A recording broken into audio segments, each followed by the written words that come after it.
Bonjour. Et bienvenue sur la chaîne MDDTV Divulgation.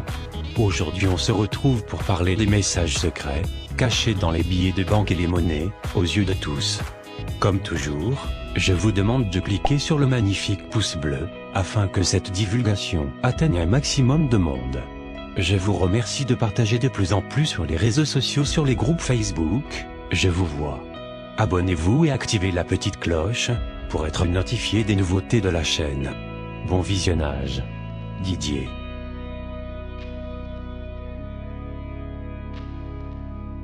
Aux États-Unis, plusieurs personnes disent qu'il y a des messages secrets dans les billets de banque d'$1. Certaines associent cela à un complot dirigé par les Illuminati. On peut en faire réaliser toute une flopée de courtes phrases avec un billet de $1, et c'est l'artiste Dan Tag qui s'y colle. Voici donc ces fameux messages cachés révélés au grand jour.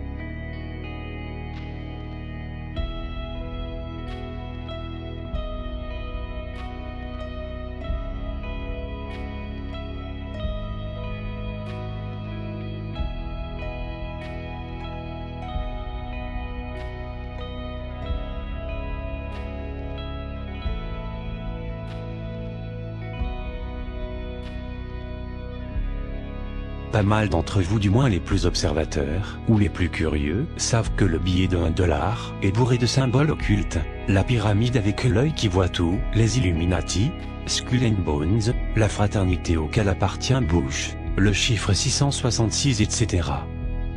Mais beaucoup oublient de parler d'un culte babylonien bien présent sur le billet. Le hibou, ou chouette, est visible sur l'autre côté du billet de $1, où on voit le portrait de George Washington.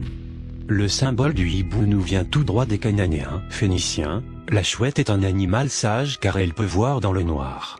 C'est aussi le symbole utilisé pour le logo du Bohemian Club, une société secrète où les plus puissantes têtes du monde, comme Monsieur Rocard et VG Destin, se réunissent toujours les 2 dernières semaines de juillet dans une forêt en Californie, pour vénérer Moloch, un dieu cananéen. L'aigle a toujours été utilisé comme le symbole des grands empires, c'est aussi une constellation. Napoléon utilisait l'aigle, Hitler utilisait l'aigle, l'Allemagne d'aujourd'hui utilise l'aigle, l'Égypte et d'autres pays utilisent ou et utilisaient l'aigle ou un animal se rapprochant à celui-ci. L'aigle représente le soleil et a toujours représenté le soleil, et ça peu de gens le savent. L'aigle est principalement le symbole de l'Empire romain. Les Romains ont emprunté beaucoup de symboles égyptiens, car ils étaient fascinés par toute la magie de l'Égypte ancienne et aussi par la Grèce antique. Aujourd'hui même à Paris on a la pyramide du Louvre, le Concorde, l'Arc de Triomphe donnant accès à 12 rues différentes, symbolisant le soleil et les 12 signes astrologiques.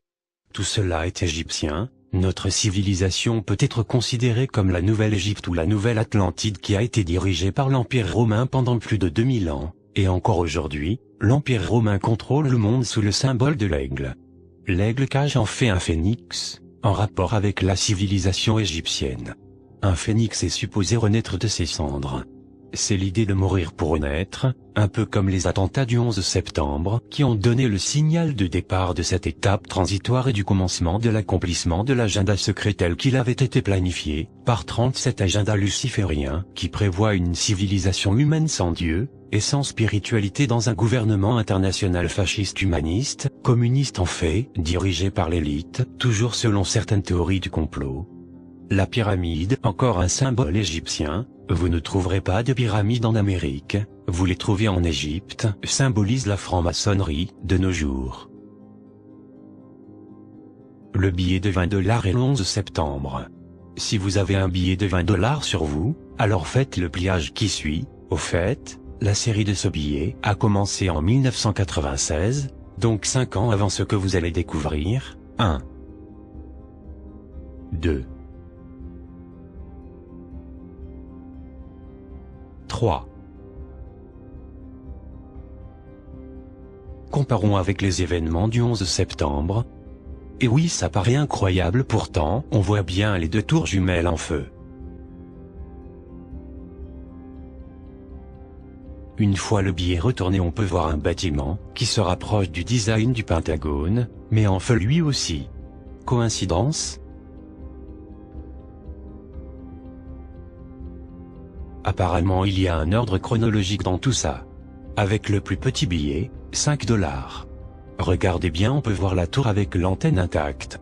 Avec un billet de 10 $. On peut voir une seule tour en feu.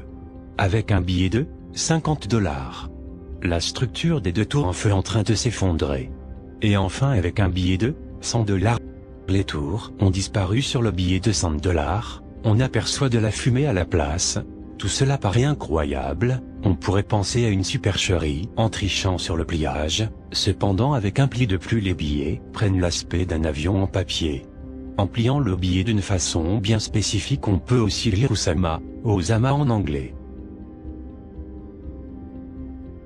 Il y a aussi les effets miroirs et sur le billet d'1 $, on peut voir l'inscription d'une année en chiffres romains sur la base de la pyramide MDCCLXXVI égale 1776, date de la création de la secte des Illuminati de Bavière. On peut voir le nombre 1789 sur le billet, date de la Révolution française, programmée par les Illuminati, mais c'est aussi le résultat de 1776 plus 13 égale 1789.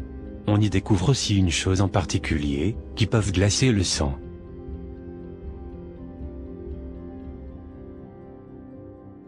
Pourquoi nous montre-t-il tout cela? Pourquoi nous donner l'occasion de voir et de savoir la vérité?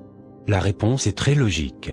Ces êtres ou entités qui nous manipulent, respectent les lois divines. Le libre arbitre n'est jamais transgressé par eux, ils s'arrangent toujours pour que ce soit une autre personne afin de garder leurs âmes intactes. À vous de juger. Si cela ne vous suffit pas, saisir sur une page blanche, le numéro du vol du premier avion, qui s'est encastré dans la première tour du World Trade Center, c'est-à-dire Q33NY, véridique, tête faisant un clin d'œil. Ensuite le sélectionner, en augmenter la taille du corps à 36 ou plus et là, le mettre en police, winding. Regardez ce que vous voyez. Le vol Q33NY, du 11 septembre sur New York, contenait dans son nom un message codé en caractère winding.